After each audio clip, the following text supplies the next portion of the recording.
आज की वीडियो में हम कवर करेंगे ट्रेडिंग साइकोलॉजी।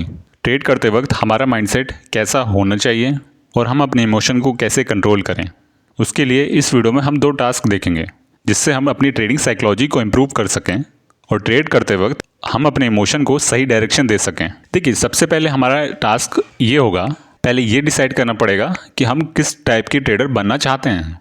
ट्रेडिंग करते वक्त आपके इमोशन किस तरह के होने चाहिए। चलिए एक एग्जांपल लेते हैं। जैसे मान लीजिए एक ट्रेडर है, लैपटॉप या कंप्यूटर स्क्रीन के सामने बैठा हुआ है और वो ट्रेड ले रहा है। उसने एक एंट्री ली, उसको बहुत अच्छा प्रॉफिट हुआ। हम उसको देख रहे हैं, हमने देखा वो बहुत ही काम है, इतने अच्छे प्रॉफिट होने के बाद भी बहुत काम है। वो चार्ट का एनालिसिस कर रहा है और बहुत ही काम वे में अपने चार्ट को एनालिसिस किया और उसकी ट्रेड कंप्लीट हो गई, उसका वो दिन खत्म हो गया। फिर नेक्स्ट डे फिर उसने कोई ट्रेड ली, अब इस टाइम उसका लॉस हो गया। पर इस टाइम जब उसका लॉस हुआ, अगेन वो फिर काम होकर चार्ट को रीड कर रहा है।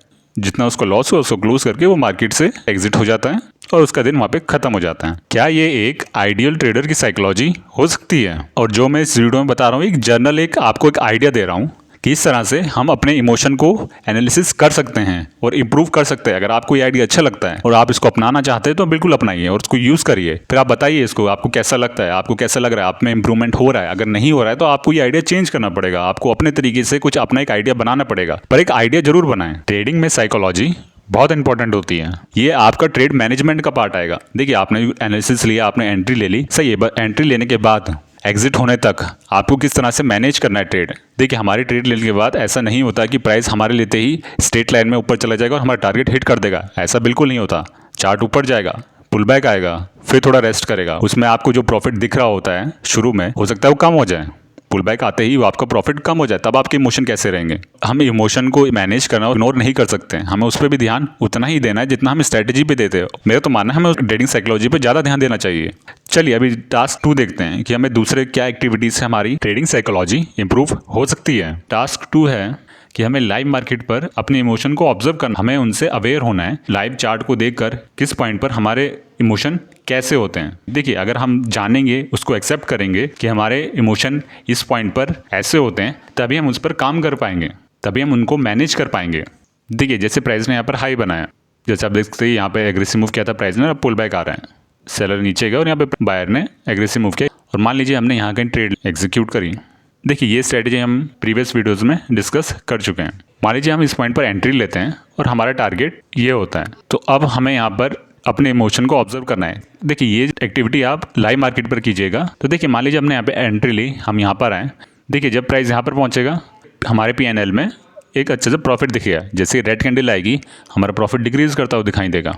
तो हमें वहाँ पे देखना है कि हमारे इमोशन उस समय कैसे थे। प्राइस यहाँ पहुँचेगा तो अगेन ऑब्जर्व करना है हमारे इमोशन कैसे, हमें रिलीफ महसूस हुआ कि कैसा महसूस हुआ। देखिए, अगर पुल बैक देखिए हमें फियर आया है, तो इसका मतलब आप एक्सपेक्ट नहीं कर रहे थे यहाँ पे पुल बैक आएगा।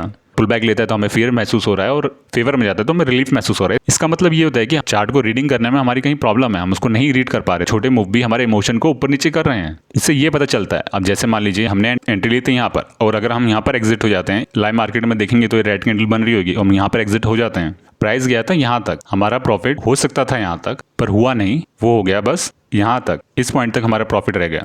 ये इतना प्रॉफिट हमसे मिस हो गया इसलिए क्योंकि हम इमोशनल हो गए इस ट्रेड को लेकर। हमारा प्रॉफिट इस पॉइंट से ये लाइन हो सकती थी।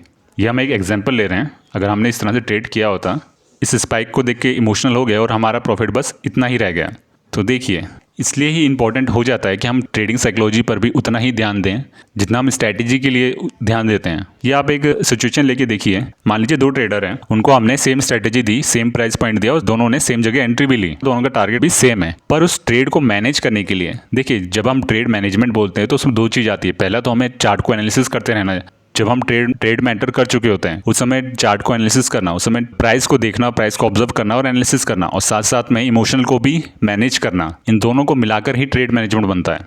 तो 2 ट्रेडर, अगर एक के ट्रेड मैनेजमेंट अच्छा है, वो अपने इमोशन को अच्छी तरह से मैनेज कर पाता है, देख पाता है, अवेयर है अपने इमोशन को लेकर, दूसरा नहीं है, दूसरे ने इतना फोकस नहीं किया, तो देखिए इन दोनों के प्रॉफिट में डिफरेंस तो आएगा ही। सेम एंट्री लेने पर, सेम स्टॉक पर, सेम पॉइंट और सेम टाइम पर भी, सब कुछ सेम होने के बाद भी ये एक फैक्टर होता है साइकोलॉजी, जिससे ट्रेडर में डिफरेंस क्रिएट हो जाता है, जिसमें एक ट्रेडर अच्छा परफॉर्म कर पाता है, दूसरा नहीं कर पाता। तो हमें ये चीज़ भी समझनी पड़ेगी, इसलिए हमें साइकोलॉजी पर भी उतना ही ध्यान देना होगा। देखिए, आपके लिए पहला टास्क तो यही होगा कि आप देखिए आप किस टाइप के ट्रेडर बनना चाहते हैं और ट्रेडिंग करते वक्त आपके इमोशन कैसे होने चाहिए।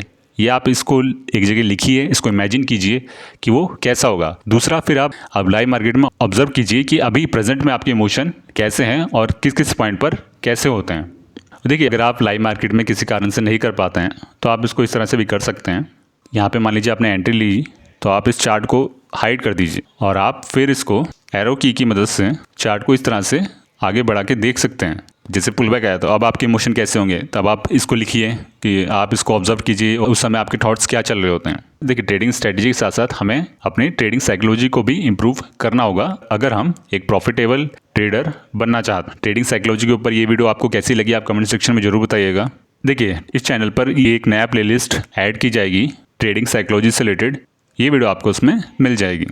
आशा करते हैं कि ये वीडियो आपको पसंद आएगी। आपके कोई भी कमेंट्स हो, सजेशन हो, आप कमेंट सेक्शन में ज़रूर बताइएगा। तो चलिए फिर मिलते हैं अगली वीडियो में।